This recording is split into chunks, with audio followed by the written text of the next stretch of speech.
Bueno, buenas tardes.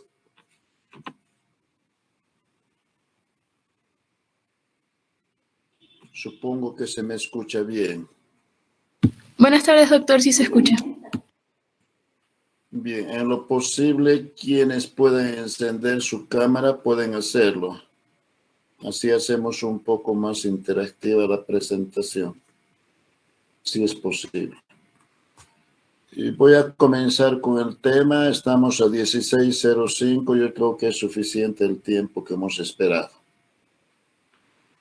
Las malformaciones anorrectales es el tema que vamos a desarrollar en el día de hoy. Si bien esta patología no es así de frecuente como las patologías clínicas, pero es de igual importante porque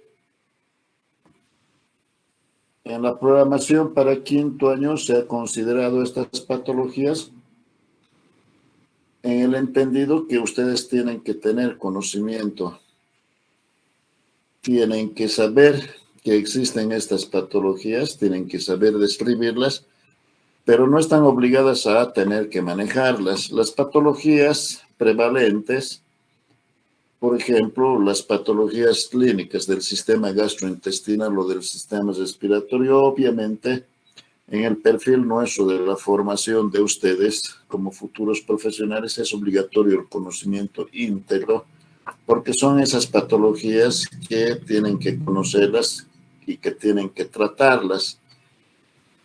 Pero las patologías referidas a las malformaciones anorrectales, ciertamente, vuelvo a insistir, no son patologías prevalentes, pero vamos a intentar dar a conocer a qué nosotros nos referimos cuando hablamos de malformaciones anorrectales. Son patologías que,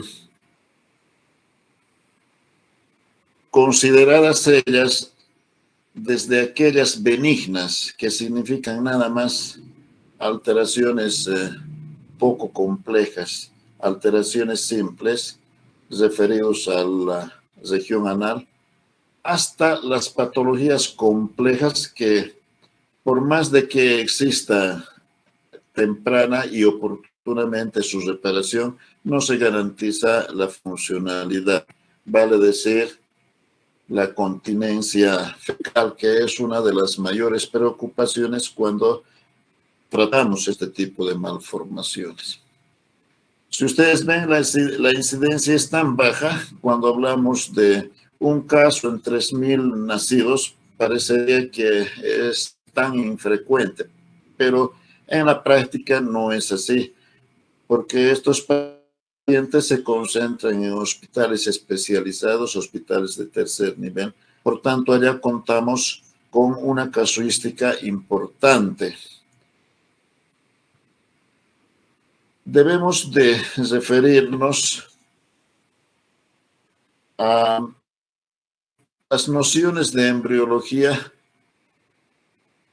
para un poco ubicarnos de qué estamos hablando. Si recordamos nuestros conocimientos de embriología, sabemos que durante el desarrollo embrionario, para la identificación del recto y del sistema urogenital, precisamos entender que en esta etapa de la cuarta semana de gestación adelante, comienza a dividirse las porciones del septo urorectal, de manera que la porción dorsal originará posteriormente el recto y la porción ventral dará formación al sistema urogenital. Esto, que es inequívoco en un desarrollo normal, cuando acontece alguna alteración en este proceso formativo, ciertamente tenemos las diversas alteraciones, a lo que venimos a llamar como malformaciones anorrectales. Simplemente, forma normal, la posición anatómica normal del ano, tanto en la mujercita como en el varón, se refieren a una posición anatómica estable que está equidistante entre el coxis y la región perineal. En la mujercita se observan 3 orificios necesariamente: el orificio de la uretra, el orificio de la vagina y el orificio rectal. En tanto, en los varoncitos solamente se observa un orificio, que es el orificio rectal, o el orificio anal, por mejor decir. Ahora, es importante para ubicarnos en tiempo, si estas patologías son de reciente tratamiento, de reciente conocimiento. Pero en general, cuando revisamos la historia, vemos que el conocimiento no es de ahora, es muy antiguo. Si ustedes fijan en esta diapositiva, por ejemplo, nos referimos al siglo VII. Vean cómo en aquella época alguien como este cirujano Paul de Aegina ya se animó a hacer una intervención quirúrgica.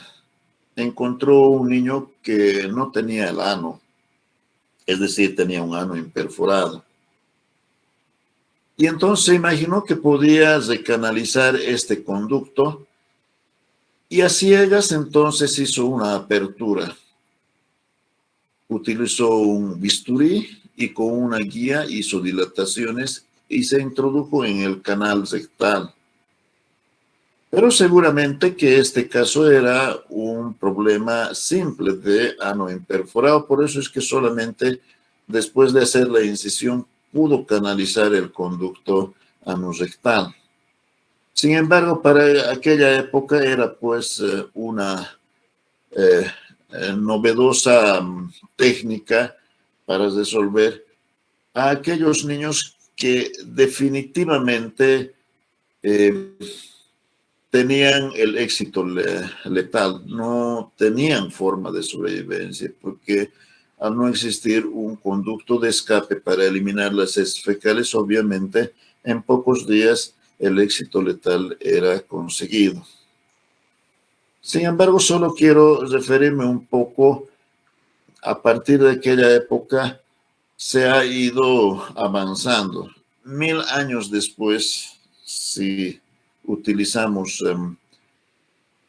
este simple razonamiento matemático, allá por los años 1660, 1676, vale decir en el siglo XVII, XVII, entonces hubieron también otros médicos cirujanos que volvieron a tener la posibilidad de hacer una operación, pero ya con la posibilidad de hacer una descripción. Y lo que es más, Bell en 1787 consigue dejarnos un documento que lo publica, que para aquella época era pues extraordinario que alguien se animara a publicar lo que en realidad estaba encontrando en una anomalía anorrectal. Y así por delante hubieron otros cirujanos como Amoussat, que es un cirujano francés, a quien les reconocemos mucho del éxito que hoy en día tenemos, porque corrigió un defecto de una malformación anorrectal por una incisión sagital posterior. Y han tenido que pasar siglos para que en el año de 1960 un médico mexicano, el doctor Peña, pueda realizar una operación por esta vía sagital posterior y haya dado un grande avance en el conocimiento para la reparación de estas malformaciones anorrectales. Pero hay que reconocer que en el siglo XVIII ya hubo un cirujano que se animó a reparar esta malformación por la vía sagital posterior. Ya en nuestra era, ya en el siglo XX, Wengenstein-Reis, o Reis, como se quiera pronunciar, y que ustedes recuerdan porque existe una radiografía o un invertograma que es de Wengenstein-Reis.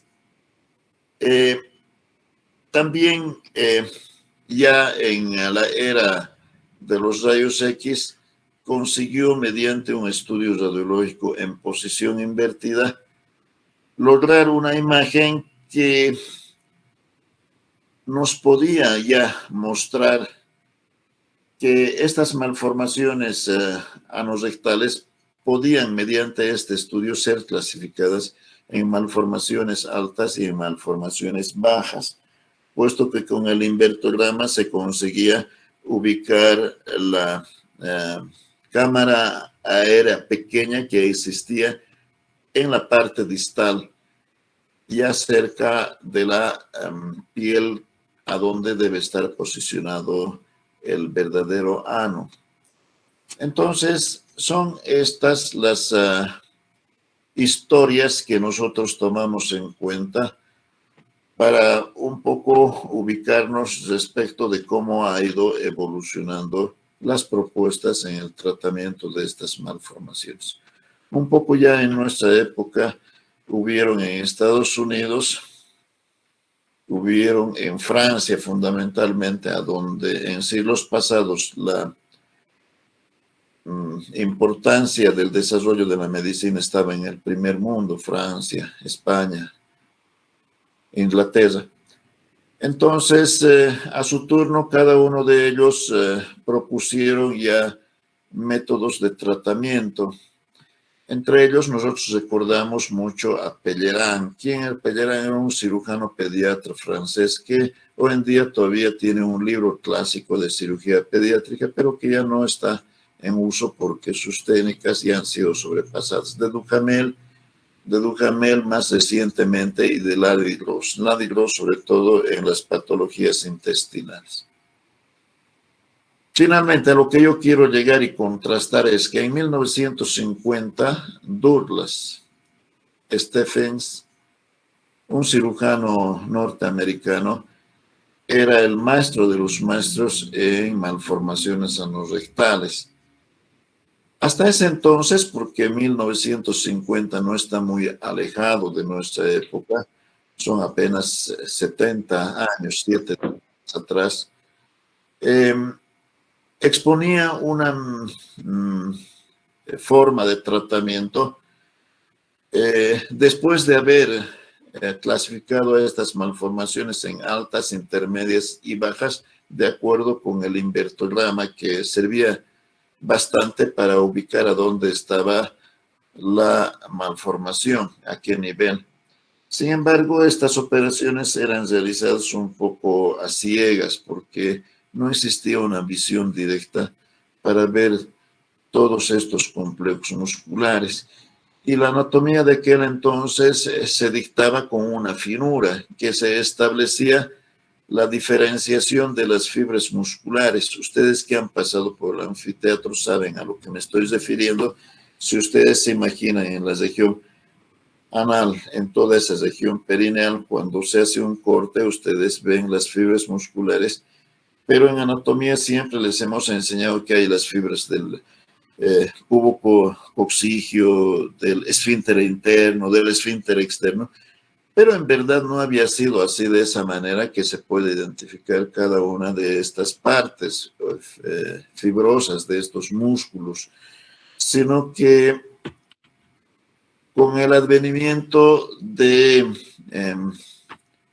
nuevas propuestas, aparece el doctor Alberto Peña, el año de 1980, que por primera vez él saca un resultado después de haber operado más de 30 casos con la enseñanza de el doctor Stephens, que, vuelvo a insistir, era la representación máxima en el conocimiento de las malformaciones anorrectales. Pero 2 décadas, 3 décadas después aparece un médico recién formado y recién especializado que muestra que los resultados que tienen con la propuesta de Stephens no garantizan para nada la continencia anal, aún en los casos en que debería haber continencia anal.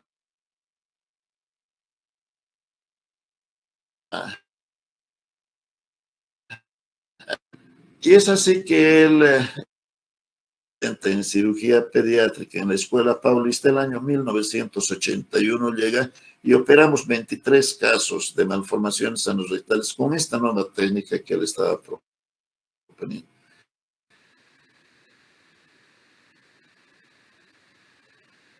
Entonces, con esto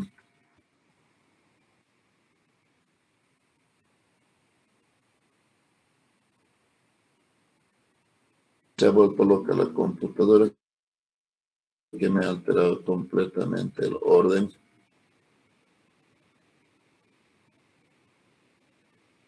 De las diapositivas.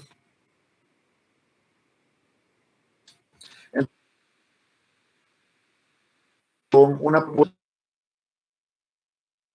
intermedias bajas, esta no tenía un fundamento visual. En cambio, esta nueva clasificación, en función de si existía o no existía una fístula, lleva a una comprensión más adecuada. De manera que en los varones la clasificación actual establece en función si existe una fístula perineal, si existe una fístula recto-uretral que desemboca en la uretra vulvar, una fístula que desemboca en la fístula recto-uretral en la porción prostática de la uretra, o si la fístula desemboca en el cuello de la vejiga. Y además incluyó el ano imperforado sin fístula y la atresia rectal. Entonces, esta es una clasificación anatómica muy clara, porque cuando consideras que hay una fístula recto-uretral